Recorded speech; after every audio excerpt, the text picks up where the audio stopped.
Celestial greetings. I'm Janet Booth, a professional astrologer from West Hartford, Connecticut, and welcome to my program on astrology called Looking Up.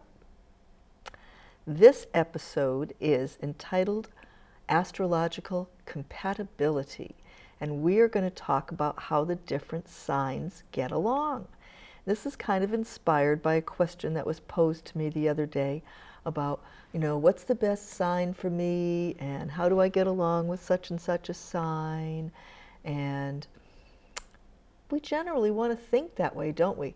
And when we ask a question like that, usually the person asking is meaning their sun sign. And that's the sign from that time of year that you're born. It usually goes from the 20-something of one month to the 20-something of the next month, in that range.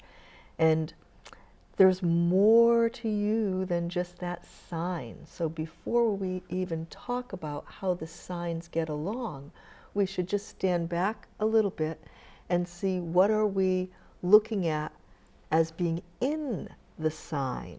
So of course, the sun being the most important thing in our solar system and in our chart, your sun sign is a very key thing for you about compatibility with other people.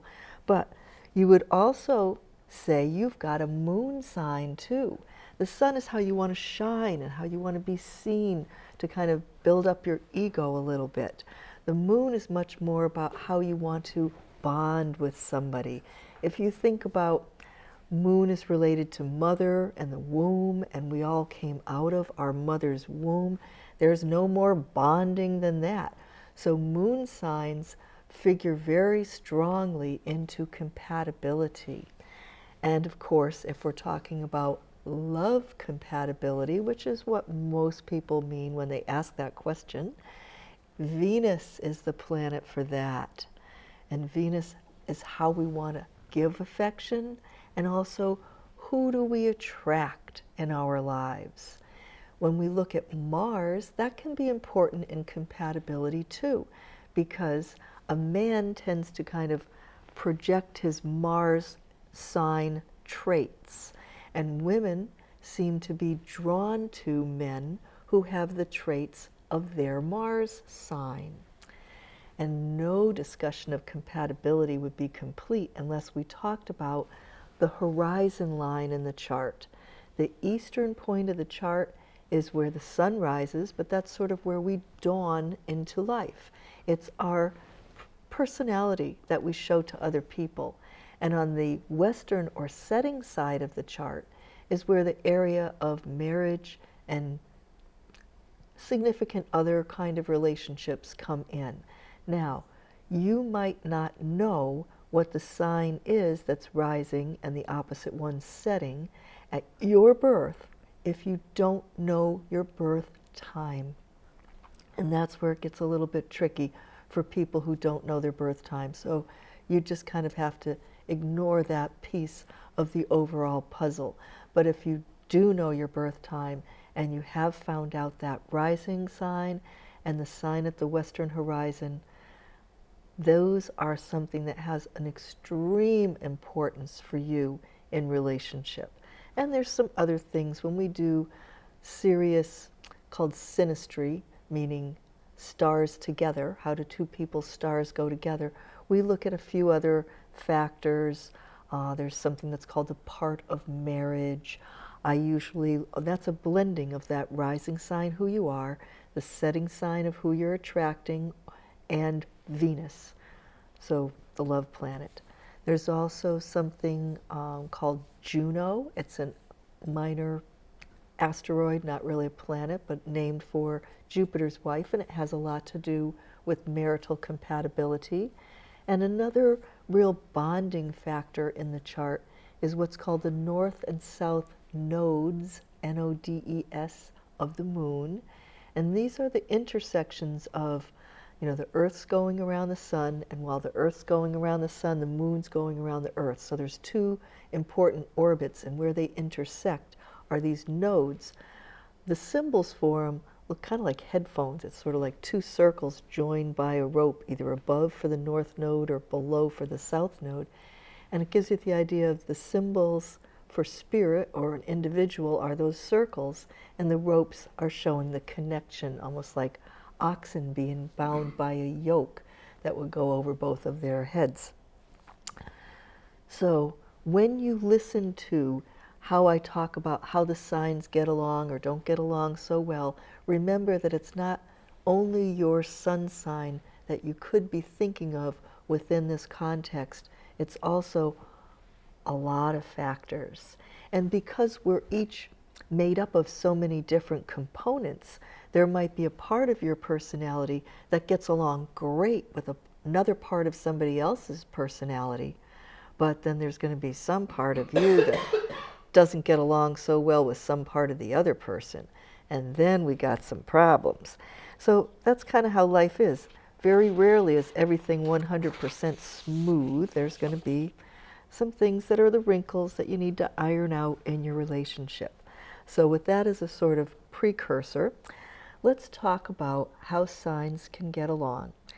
And one of the important things I was mentioning with the rising and setting signs is the idea of two signs being opposite one another in the zodiac.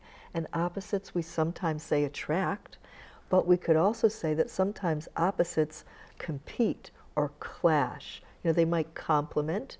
They're very different, so they might kind of fill in a piece that you don't have. But there's also such a drastically 180-degree difference in how you approach things that can be conflicting. And when we talk about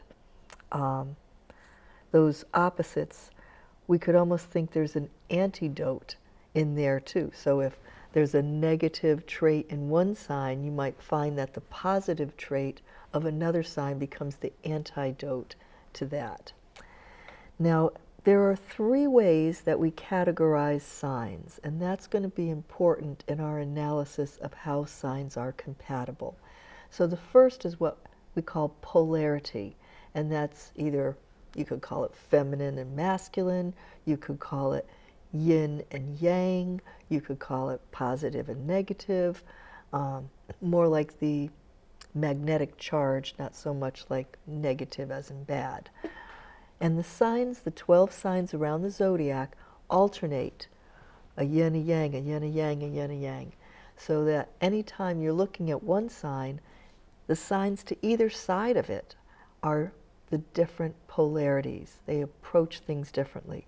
So that the more masculine or yang signs are more outgoing and more kind of assertive, and they kind of try to initiate things maybe a little bit more. The yin or the feminine signs are more receptive or reacting to other people, but they're more to take things in or more introverted, the yang more extroverted. So if we were just to go around that zodiac circle, we'd say the first sign, Aries, that's a yang or masculine sign. Then Taurus is yin, Gemini, yang, almost androgynous in a way, but Cancer, yin, Leo, very yang, Virgo, yin, Libra, yang, Scorpio, yin, Sagittarius, yang, Capricorn, yin, Aquarius, yang, Pisces, yin. We don't do that much with polarity in astrology. We tend to look a little bit more at elements and modes, and those are our other two categories. Many people are familiar with the elements, fire, earth, air, and water. And within that, there are the two polarities represented. The fire and the air signs are of the yang, more masculine or outgoing, extroverted polarity. The water and the earth signs are the yin, feminine, introverted. And we will see that the yang signs tend to get along better with the other yang signs, and the yin signs tend to get along better with the other yin signs. So in general, fire and air signs get along. In general, earth and water signs get along. So what are the three signs of each of the four elements? In the element of fire, we have Aries, Leo, and Sagittarius. In the element of air, we have Gemini, Libra, and Aquarius. So those 6 in any combination tend to have a little more in common, feel a little bit more simpatico.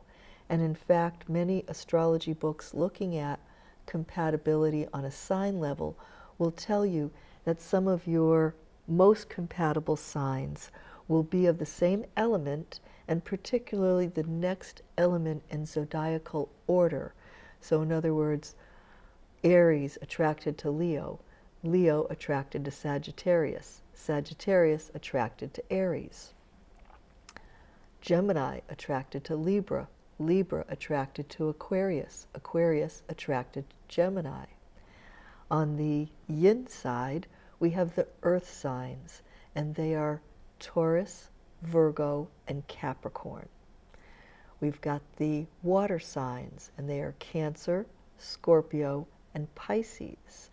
So if we look at this same theory of being kind of attracted to the next sign and your element that comes in the zodiac order, Taurus is attracted to Virgo. Virgo is attracted to Capricorn. Capricorn is attracted to Taurus. In the water signs, Cancer is attracted to Scorpio. Scorpio is attracted to Pisces. Pisces is attracted to Cancer. And all of the water and the earth signs tend to get along very well with each other. You know, as I was going through this little list, another track is running in my head, and I'm going, oh yeah, you know, there was the Gemini guy who was really attracted to me. I'm a Libra, but I was really attracted to the Aquarius guy. And if you keep going around in those circles of your element, there's no time that the two of you are attracted to each other. That's not so good. But as I said, each of us contains multiple factors.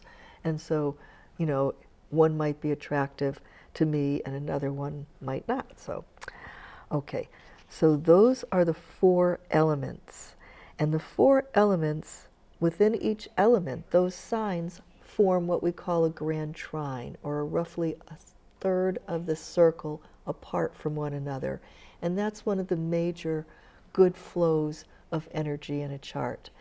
The other compatible element will form 2 signs away to one side, 2 signs away to the other side. Those 60 degrees are called sextile. Those are very good. But the other one that is of your compatible element will be across from you. So you might say, okay, in fire, we've got the Aries, 2 signs away goes to the Gemini. On the other side, 2 signs away goes to Aquarius. But the third air element is Libra, across from Aries. If we look at Leo, it's got compatibility 2 sides, either side, to Gemini and Libra. But the other air sign, Aquarius, is the opposite to Leo. Might not be the best match. Then when we look at Libra, oh, it's got Leo 2 sides away to one side. It's got Sagittarius 2 signs away to the other side. But the opposite fire sign, Aries, might be the more difficult match. Then if we come over to water and earth. So Taurus has on either side of it 2 signs away. It's got Pisces on one side and Cancer on the other side. So those are 2 water signs, go good with the earth. But the water sign across from it is Scorpio, and that can be a tougher match for Taurus. When we look at Cancer, again, Taurus is its good buddy on one side, Virgo on the other side, but across from Cancer is Capricorn, a little tougher. When we look at Virgo, it's got Cancer one side, 2 signs on the other side is Scorpio, but the opposite is Capricorn. Scorpio, it's got Virgo to one side, Capricorn to the other side, and the opposite one is Taurus. And if we come up to Capricorn, we've got Scorpio on one side, Pisces on the other, and the opposite is Cancer. Let's see, I don't want to leave anybody out. That was the Earths. waters. I think I did them all, but you get the idea. 2 signs away, good. 4 signs away, great. Across from, maybe not so great. But in general, better than things that are 3 signs apart on either side. So when we talked about the 4 elements, the other categorization, of which there are 3 types, 4 in each type, are called the modes or the qualities. And these are the signs that the sun would go through at the beginning of each season, called the cardinal signs. They're not the cardinal sins, but cardinal means primary or first or beginning or getting the ball rolling. And these are signs that like to initiate. And also, they're not afraid of being confrontational. They're doer kind of energies. And those would be Aries, Cancer, Libra, Capricorn. Then we have in the middle of the season, sort of settling in and maybe getting stuck in one's ways, are what's called the fixed signs. They have a more stubborn streak than the other sides, but they want to persist and they want to get things finished. And these are Taurus, Leo, Scorpio, and Aquarius. And the 4 in these 3 categories are not tremendously compatible. The 3rd category here is what's called mutable signs, and they come at the end of the season, and they're all about adapt and dodge and swerve and get out of the way. They can get kind of scattered energy if they don't watch out because they don't stick to something, and they're not all about getting something started. So these season ending signs are Gemini, Virgo, Sagittarius, and Pisces.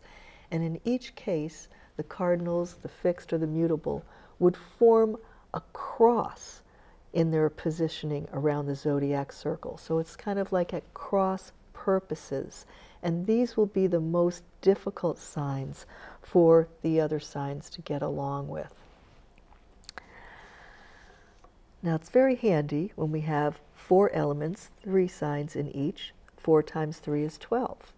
Or we have 3 qualities or modes and 4 signs in each. And 3 times 4 is 12. So those are your 12 signs of the zodiac. And now you have a little better idea of why astrologers don't want to do what some astrologers suggest and stick a 13th sign into the mix. And that sign they would call the snake handler that's over near Scorpio, and the real name is Ophiuchus. And nobody wants to have their sign be Ophiuchus. I don't think, but maybe somebody really loves snakes. Okay. Now, people will ask, is it good to have the same sign? Because I've been talking about compatibility or clashes between different kind of categories of signs. And the answer is yes and no. I remember once my nephew and his girlfriend asked me, and they were born 1 day apart, same year. I mean, their charts were like practically identical. Aunt Janet, is this a good thing? I go, well, you know those things you like about yourself? Yeah, double those. Great. I said, you know those things that drive you nuts about yourself you don't like too much? Yeah, double those. Oh. And in the end, they did not stay together. And hopefully they both got good relationships after that. But sometimes too much of the same thing is not a good thing. And so you want to have somebody that kind of fills in for you what you don't have. In fact, sometimes I'll see 2 people will come to me to have their chart comparison done. And let's just say one of them might have their planets spread out around 2/3 of the circle. And maybe the other one does too, but maybe it's a different 2/3. So, or the signs that they have. Somebody's missing nothing that goes in the summer signs, and somebody else is born in the summer. So a lot of times we're looking for somebody to fill in a missing piece of what we don't have. And that can be very helpful, because if you're a couple and you're, living together and maybe raising a family together, if one person is really good at getting things started and the other person is really good at getting things finished up, at least between the two of you, you get things started and you get things finished up. If both of you are strong on that mutable mode where you're just trying to change everything all the time, it's like, yeah, you're going around in circles and circles. You don't really get anywhere. So you really want to have some of this complementary, I guess is what you would want to say. And there are some signs that are just more naturally gravitating towards relationship matters. So the primary one we would say is Libra, and that is the sign of marriage and significant others. It's the sign that has a sort of natural position in the circle at that setting or relationship side of the chart.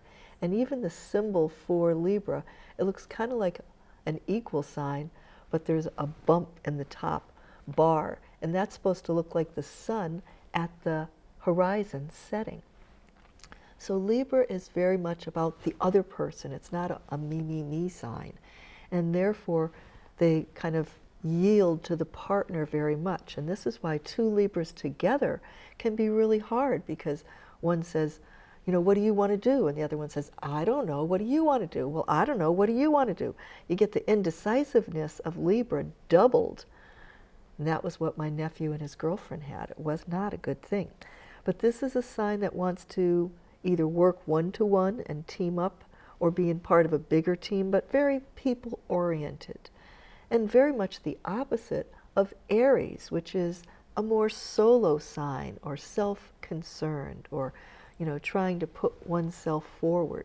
Now that can be a fairly good match. They complement. The Aries knows what they want and goes after what they want, and the Libra helps them get it.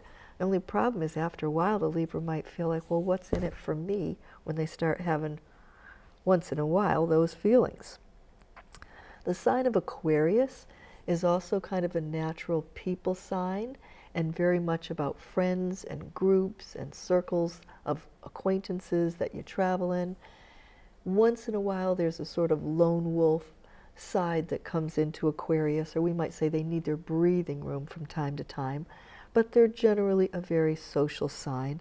And truly those air signs, Libra, Aquarius, and Gemini, are the ones that are most communication oriented, and we know how important communication is for a relationship. And I think I didn't even mention that one of the other planets that's important to look at in compatibility is Mercury, the communication planet, because if one person is like happy with silence and the other person feels like all silence must be filled in with chitter chatter, they will not be compatible. They'll drive each other crazy. But Gemini is the sign of the twins, and so that's two people who were in the womb together, and therefore, kind of always liking to be with somebody else, not generally a sort of solo energy.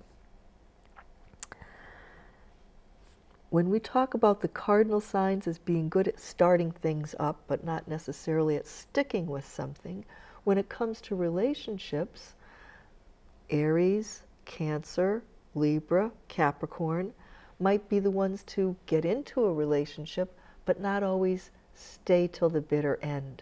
The fixed signs, the ones that want to hang in there, Taurus, Leo, Scorpio, Aquarius, they're less likely to make a change. They don't want to give something up until they see that it's, got no more hope left. In fact, a lot of times Scorpio hangs on even well past when it should have given up the ghost. The mutable signs, they can be very changeable, and one day they want to be in the relationship and one day they don't. Or, sometimes we get talk with forked tongue out of two sides of your mouth, like with Gemini particularly, but even Virgo, Sagittarius, Pisces, they can be sort of hard to pin down and all over the place. So that makes relationships difficult. Leos need a lot of attention, or they like a lot of attention. They like to be the center stage with the spotlight and the microphone. So they want somebody around them who's not competing with them on that level, unless they're going to do a two-person act together, and maybe they'd like that. But otherwise, they kind of are better off with somebody who wants to be in a supportive role, or, you know, there's the leading actor, actress, and yeah, best leading supporters, whatever. You know what I mean. So let's see. Taurus, very touchy sign, tactile. They want to hold hands. They want to be physical with their partner. If they're with somebody who does not like physicality, that is never going to work. Virgos can be a little bit fussy. They can pick on others, they can pick on themselves. On the nice side, they like to be helpful, they're very serving, but they may not like it if they have a partner who doesn't do any work at all. They may feel like, well, I'm the one that's doing all the work around the house or in the relationship. Cancers, family, bonding, so close, so important for them to have close people. And they can make a family with friends if they don't have literal relatives to make it with, or they'll start a new family with their partner. But if they, by some chance, fall in love with a person who does not want to have a family, that's pretty much going to break the Cancer's heart. So people who want to have a family together, that's where probably two Cancers can go along really well. But I want to warn you that I always tell Cancers, there's 12 kinds of Cancers, because during that month that the sun goes through Cancer, the moon goes through all 12 signs. So you could have any moon sign with Cancer. And that's going to make a little bit of a difference as to how much does that Cancer want to be home or be in a family. You know, if their moon's in Sagittarius, they want to be all over the planet and not necessarily at home. The Scorpio people, privacy is so important for them. They don't want somebody who's like the big mouth that's going to be out there talking about everything with the relationship. So if Gemini is really chatty and Scorpio wants that privacy, that's not always a very good match. In fact, the sign that is one to the side of what's across from you is possibly a real mismatch, because you don't have anything in common, not the same polarity, not the same element, not the same mode. So lastly, I want to talk about Pisces for a sec, because they're like the sponge. They take in the energy of whatever's going on around them. So very important for them to be around people that they feel are supportive or simpatico with them and not rubbing them the wrong way or not being toxic to them in some way, because they're going to absorb all that energy in. And I'm sure we have not gone through all 144 possible combinations of, you know, each of the 12 signs times 12. But the idea of the principles to look at here are, A, you've got a lot of sign energy going on. Some of it's going to be compatible with another person, some of it's not. B, go to the strengths of your elements or your polarity. C, watch out for the clashes within those same modes. And D, your opposite might work for you, might not. Have to kind of feel that out. And some people just plain are more relationship oriented than others. So you got to take that into consideration as well. So I hope that there's been something here for you to learn about your sign, or maybe think about the sign of people that you've had relationships with and how did those go. And we'll explore more topics before long on Looking Up.